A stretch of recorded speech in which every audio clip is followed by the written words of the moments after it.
Alô, pessoal, bem-vindos de volta ao curso de inspeção de equipamentos que está sendo fornecido pela TreinaEng. Hoje nós vamos completar a terceira aula da disciplina de partículas magnéticas, né, que é uma das disciplinas que compõe compõe o módulo de ensaios não destrutivos, que é um módulo muito importante na formação do inspetor de equipamentos, né? Na aula passada, nós falamos rapidamente sobre alguns métodos de magnetização, falamos das correntes contínua e alternada, e falamos das técnicas da bobina, do contato direto e do yoke nós vamos falar hoje, e da técnica dos eletrodos, né? Então falamos eletrodos, contato direto e a técnica da bobina na aula passada.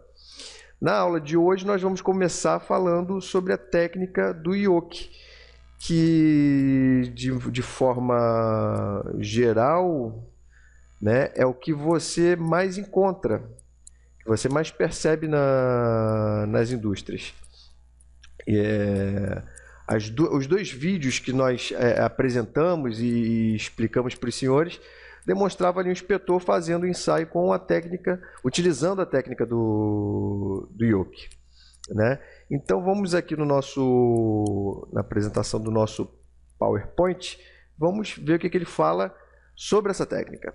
Técnica do yoke: corrente de magnetização gerado por um eletroímã em forma de U invertido, que é apoiado na peça. Pelo eletroímã circula a corrente elétrica, alternada ou contínua.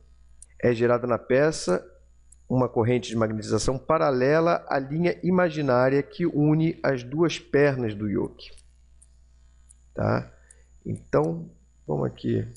Ele está dizendo que eu vou tentar aqui desenhar um yoke, tá, pessoal? Digamos que isso aqui seja um yoke, tá? Eletromagnético.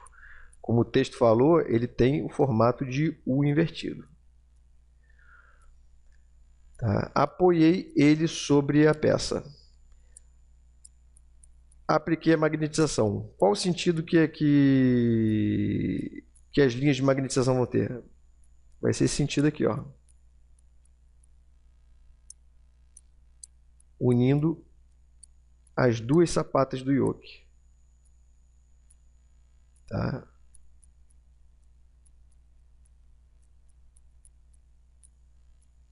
Faz até um formato um pouco arredondado. Então é esse formato que vai ter as minhas linhas de magnetização. Tá? Vamos voltar para o PowerPoint. Produzem corrente de magnetização longitudinais, foi o que a gente acabou de ver. Podem ser de pernas fixas ou de pernas articuladas. As de pernas articuláveis permitem uma série de posições de trabalho com garantia de um bom acoplamento dos polos magnéticos. Não aquecem os pontos de contato, pois a corrente elétrica flui pelo enrolamento da bobina do yoke e não pela peça. Deixa eu voltar aqui ao desenho. O yoke, aqui dentro, como é que ele funciona? Aqui dentro ele tem uma espécie de bobina, tá? Deixa eu pegar o preto que fica melhor. Então a sapata aqui ela é metálica. Tá? A sapata aqui ela é metálica.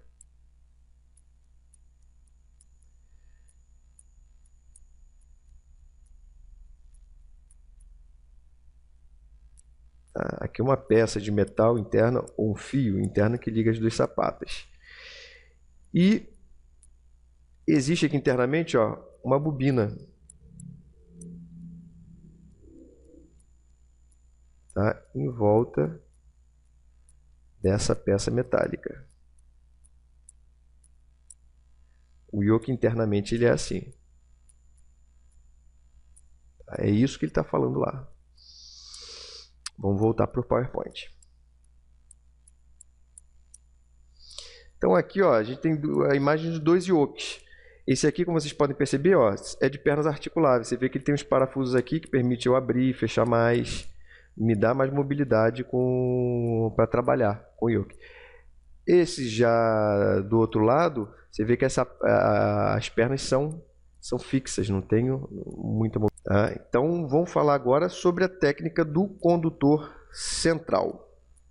Na técnica do condutor central, existe a passagem de um fio condutor ou conjunto de cabos condutores pelo centro da peça. A passagem de corrente elétrica através do condutor permitirá induzir um campo magnético circular na superfície interna e ou externa da peça. A peça deve ter geometria circular, como flanges, anéis, porcas. Então vamos ver aqui como é que funciona o condutor central. Vocês devem imaginar o condutor central como se fosse esse lápis, que é um fio. Nesse fio está passando corrente elétrica, né? De um lado para outro, de um lado para o outro. A peça que eu quero inspecionar, vamos dizer que é uma porca. Tá? Então, eu simplesmente coloco a porca envolvendo esse fio. Tá? Esse fio vai gerar o quê? Um campo magnético circular sobre a peça. Então, o inspetor aplica sobre a peça a partícula magnética. Basicamente, é assim que funciona o método do condutor central. Aqui, ó, temos uma imagem aqui, ó. Aqui é o condutor central, passando eletricidade. Em volta dessa eletricidade é gerado campos magnéticos circulares. Eu trago essa peça aqui e coloco ela em volta do condutor central. Então, ela vai ficar mergulhada nesse campo magnético. Então, eu aplico a partícula magnética, que ele aplica uma partícula via seca. Tá?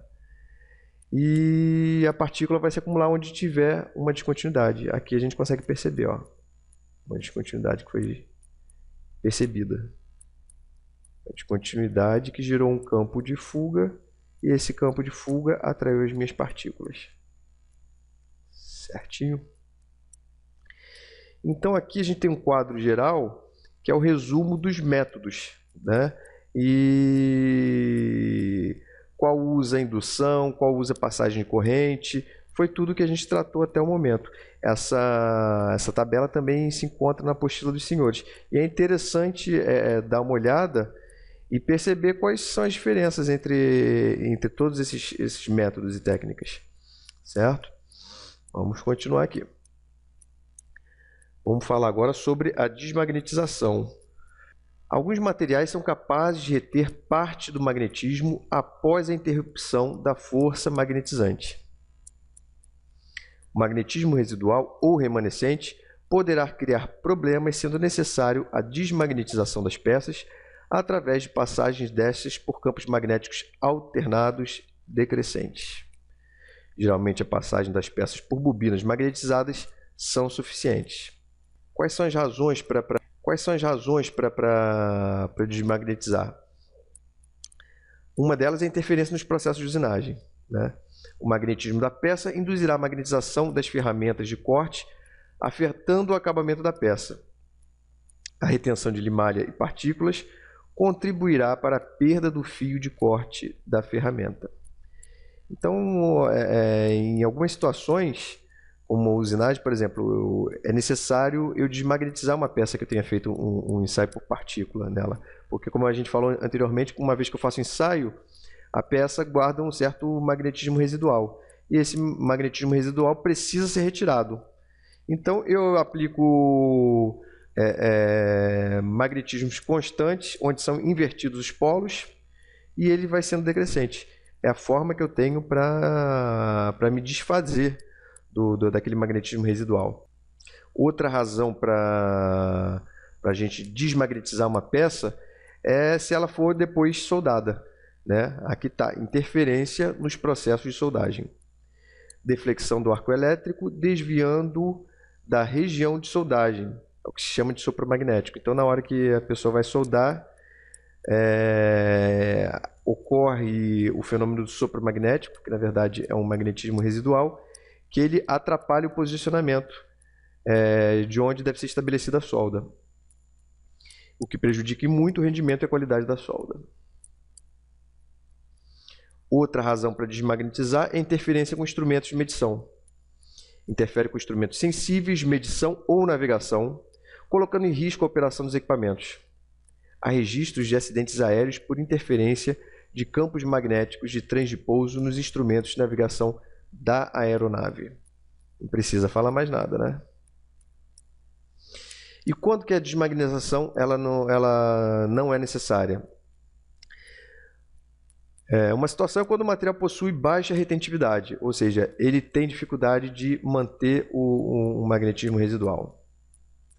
Ou então se as peças forem novamente magnetizadas, passarem na sequência daquelas etapas de procedimentos que estão sendo efetuados sobre ela, eu fiz a inspeção por partícula magnética e por algum outro motivo ela vai sofrer novamente magnetização na sequência. De repente, um outro processo de ensaio por partícula magnética. De repente comecei com... Dá um exemplo aqui.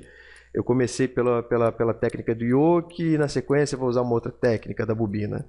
Então não preciso fazer desmagnetização quando eu fiz o ensaio com o yoke. Também quando as peças forem submetidas a tratamentos térmicos, porque a temperatura elevada remove o magnetismo residual. Tá? Aqui a gente conclui, sim. Aqui a gente conclui essa aula. Na próxima aula a gente vai falar sobre os tipos de partículas, né? A gente vai falar da partícula colorida e da partícula fluorescente. A gente vai falar da partícula que é via seca e também da partícula que é via úmida. Então, vão se preparando, descansem um pouco, voltem de novo essa videoaula, algum ponto que de repente não ficou muito claro, assista mais de uma vez, isso ajuda bastante na compreensão e principalmente na retenção da informação, né? E desde já agradeço a companhia dos senhores, mais um dia de estudo e ficamos aqui. Então, até a próxima aula. Tchau!